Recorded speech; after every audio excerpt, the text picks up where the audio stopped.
আসসালামু আলাইকুম রাহমাতুল্লাহ।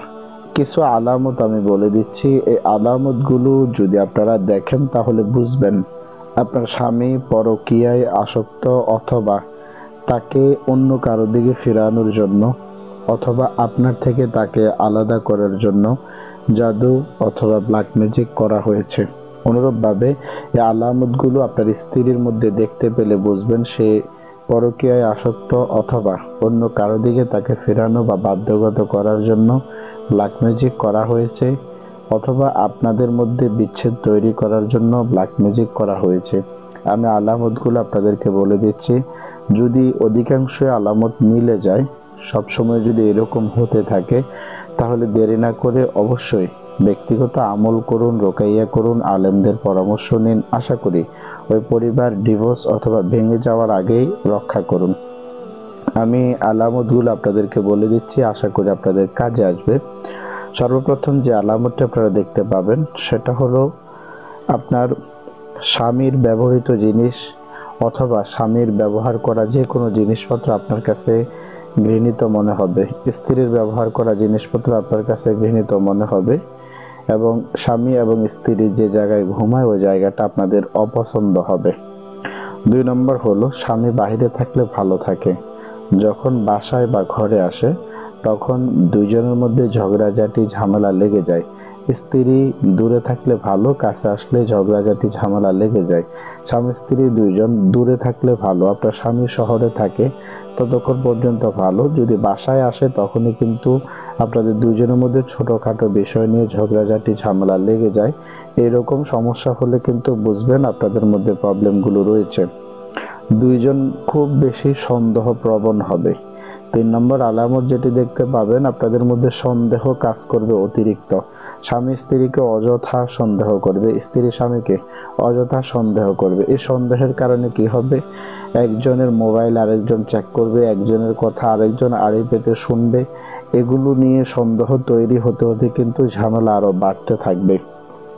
4 নাম্বার যেটি, ছোটখাটো বিষয়ে কোনো কম্প্রোমাইজ করে না, কেউ কাউকে ছাড় দিতে চায় না। স্বামী যদি কোনো ভুল করে সেটা স্ত্রী তাকে ছাড় দিতে চাইবে না, বা স্ত্রী যদি কোনো সমস্যা বা ভুল করে সেটা স্বামী তাকে ছাড় দিতে চাইবে না। তবে যে বিষয়টা নিয়ে তাদের ঝামেলা হচ্ছে বা ঝগড়াঝাটি হচ্ছে এটা অতি নগণ্য, তুচ্ছ একটা বিষয়, কিন্তু এটা নিয়ে ঝগড়াঝাটি করতে করতে বিচার আচার এক পর্যায়ে কিন্তু আলাদা পর্যন্ত হয়ে যায়। এগুলো কিন্তু বিচ্ছেদ বা আলাদা করার জন্য যে ব্ল্যাক ম্যাজিক গুলো করা হয় সেটির আলামত।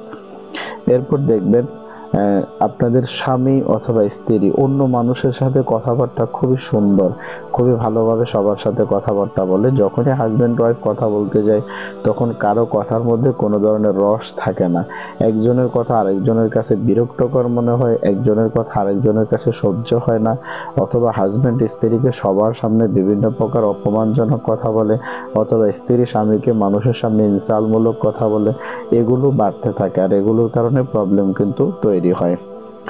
এরপর অন্যদের সাথে আচরণ স্বাভাবিক, তার মা বাবা ভাই বোন তাদের সাথে আচরণ স্বাভাবিক।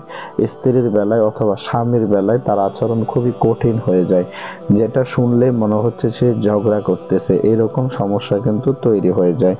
এরপর আপনারা যেটি দেখবেন সেটি হলো আপনার হাজবেন্ড আপনার বিষয় একেবারে উদাসীন থাকবে, অথবা আপনার স্ত্রী আপনার বিষয় একেবারে উদাসীন থাকবে। আপনার কি প্রয়োজন, কি লাগবে না লাগবে, অথবা কোনো কিছু আপনার প্রয়োজন কিনা এই প্রয়োজন সে বুঝবে না, তার মতো করে সে থাকবে।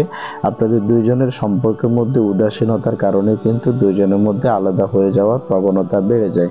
কখনো কখনো স্বামী দূরে থাকে, স্ত্রী বাসায় থাকে, এই অবস্থায় যদি এগুলো কেউ করে তখন ওই স্বামী বিদেশে থাকলো স্ত্রীর সাথে ঝামেলা ঝগড়াঝাটি বাড়তে থাকে।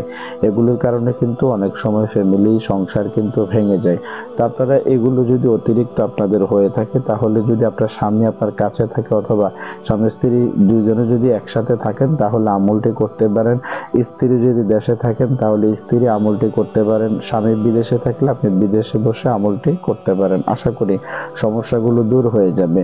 ব্যক্তিগতভাবে সবাই আমলটি করতে পারেন, কিন্তু স্বামী স্ত্রী একসাথে থাকলে একসাথে আমল করে একসাথে খাবেন অথবা গোসল করবেন। দূরে থাকলে ভিন্ন ভিন্ন আমল করে ভিন্ন ভিন্ন ভাবে করতে হবে। সেগুলোর জন্য প্রয়োজন হবে সূরা বাকারার 102 নম্বর আয়াত, সূরা ইউনূস 81-82 নম্বর আয়াত, সূরা তাহা 69 নম্বর আয়াত, সূরা আরাফ 117 থেকে 122 নম্বর আয়াত, সূরা ইয়াসিনের প্রথম 12টি আয়াত এবং সূরা তাগাবুনের 16, 17, 18 নম্বর আয়াতগুলো দুরূদ শরীফ প্রত্যেকটাকে 7 বার পাঠ করে পানিতে ফু দিয়ে ওই পানি খাবেন এবং গোসল করবেন। আশা করি এই ধরনের প্রভাব যদি থাকে সেটি দূর হয়ে যাবে।